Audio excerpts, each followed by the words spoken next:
Okay, so in this video today, I'm going to go over what a hydrominder is, okay, so and all the parts of it. A lot of you already know this, but this is going to be really good for anybody who's F1 or assistant manager or wanting to become those. These are really important parts. They're going to be talked about a lot in conversation, so they're going to be extremely important when you're moving up through the ladder. So what we have here is our basic hydrominder. So you can see this. This one's a pre-soak rack, so it's going to be 2 flow jets to just help the pressure flow out.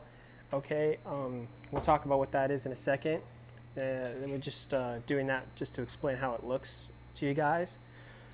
So what we have here, we'll start from the actual hydrominder itself. So this is the hydrominder tank. Okay, so this obviously is where the chemical gets mixed. This can also be called an RTU. You might hear that. That's ready to use chemical. We talk about it like that sometimes as well.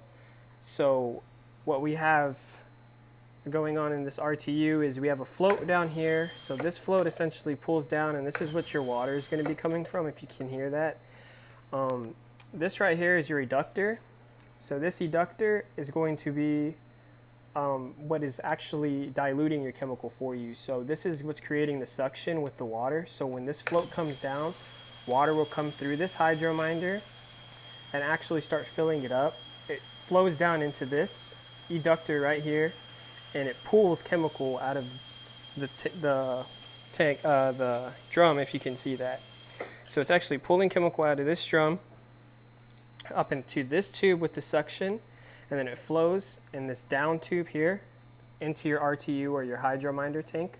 So this tube right here is very important for suction. This keeps, it keeps your water from just splashing everywhere, and it has it flow directly into your tank. And B, this needs to be in the water. If this is not in the water, it's not going to create a siphon or suction effect as effectively, and it won't be mixing chemical properly. A lot of times this is the reason why your chemical isn't pooling. So this is your polyflow line that goes into your tank. On the bottom of this line, you'll see that we have a foot valve on there. I'll give you a better look at that here. So that's our foot valve. This one is a Santo foot valve. So it's gray, and that's used for less harsh chemical, and then the blue foot valves are used for harsher chemical. Those are the Vitons. So technically you would actually want a Viton on this. These are your flow jets here. So these flow jets should be Viton as well, but we'll go more into depth in that in a second. When we go back to your tank here, so you had your eductor. This is a siphon breaker here. So essentially, a lot of people think this is causing your water to flow, but that's not true. When the float goes down, the water flows in this direction of the arrow, but all this is doing is basically, it has a one-way flow control. So it only lets water go this way. So when the water's done flowing, it shuts. This is so that it never accidentally starts siphoning chemical up and through your line back into your well line or city line. Just essentially keeps you from wasting chemical and contaminating your lines.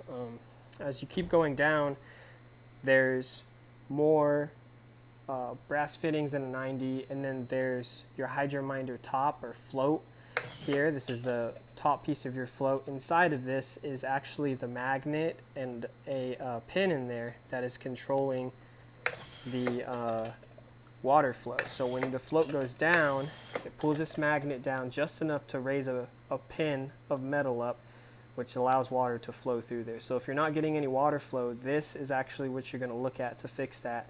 And I'll make another video on how to take apart and reinstall a float rebuild kit here. Hydrominder rebuild kit is what they're normally called. Behind that, you have a water shutoff valve, and then you have obviously your polyflow that goes to the top, and this is your water lever. And water is typically going to be 1/2-inch poly. It's not always that way. Sometimes they run it with 3/8 if they didn't have a 1/2-inch at the moment, but always 1/2-inch for the most part for water and chemical, anything that's liquids. So when we come over here, you're going to see your air lines. So your flow jet and your chemical output is all controlled by air. So a lot of people think it's going to be controlled by your water line or your hydrominder, but that's not true. All your water is doing is mixing your chemical. Your flow jet and your air is what's going to actually be producing your chemical out in the car wash. So you're going to have your air in right here. So this is an air line. Obviously, you can see it's 3/8. 1/2 inch, 3/8. So it's a 3/8 line. If you follow it, it's going to go in here, and it's going to split down because this is a 2 flow jet system, as I said before. So it comes down. If you continue following your line, this is a shutoff valve if you ever need to turn it off.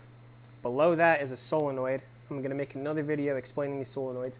But essentially, whenever the relay tells it to turn on, a magnet gets pulled out and allows air to go through it. So then the air starts flowing. The first one right here in line is going to be your chemical control. This is actually what's going to be controlling your flow jet. So if you turn this up clockwise, it's going to increase pressure and cause your flow jet to pump harder. If you turn it down, it'll decrease pressure and cause your flow jet to pump not as hard. And so if it's pumping harder, more chemical, obviously, not as hard, less chemical. You'll see the air line goes into the bottom of the flow jet here, and that's going to cause it to suck chemical out of your RTU and then send it back out to your car wash. On the other end right here, we have the air out to your car wash. This is controlled in the same way. This is an air gauge. So you turn it clockwise, it's going to turn up your chemical. You turn it counterclockwise, it'll turn it down. And obviously more, higher up on the gauge, more air that's going to be produced out in your car wash, and lower on the gauge, lower the air. So you can actually do chemical adjustments from in here.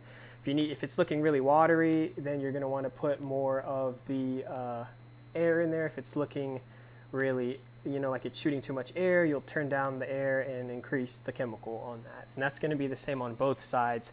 So more than likely, this will control half a rack, and this will control half, or this will control, one tube, and this will control the other, if it's a system like that.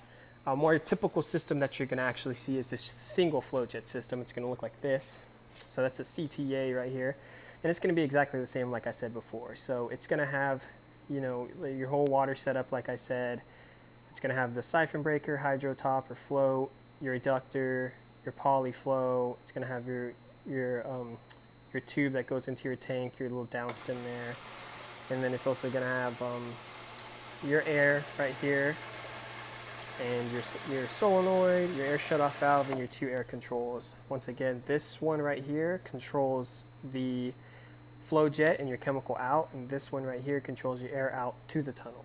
Okay, so that is your basic makeup of a Hydrominder. If you guys have any questions, or as always, you're not understanding something, just call me or put it in the comments and I can help you out with anything you need. Thanks.